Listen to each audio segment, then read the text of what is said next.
policiers qui disent en fait comme quoi ils reçoivent des ordres de pas trop casser les réseaux pour le cannabis, parce que le cannabis est essentiellement produit au Maroc et ils veulent pas qu'on ternisse la relation entre la France et le Maroc, parce que ce qu'on appelle agriculture au Maroc est essentiellement du cannabis, et donc ça mettrait en difficulté le pouvoir en place.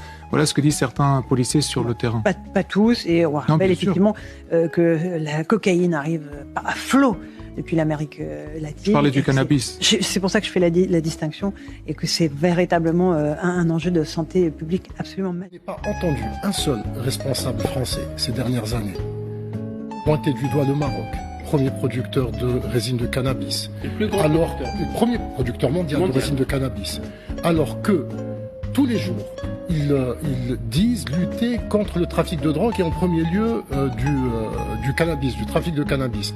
Mais à aucun moment, aucun responsable politique français, c'est-à-dire au sein du gouvernement ou même dans l'opposition, ne dit « cette drogue vient du Maroc ». Plusieurs politiques ont parlé des pots de Morgen qui sont arrivés à Marseille, qui sont arrivés à Marseille en palette et qui sont des produits très toxiques et très dangereux. Voilà, le deux poids deux mesures français dans toute sa splendeur. Mais n'oublie pas une chose aussi très importante. Ils en parlent pas aussi. C'est parce que c'est une économie à part entière. Totalement, oui. C'est une économie. Totalement.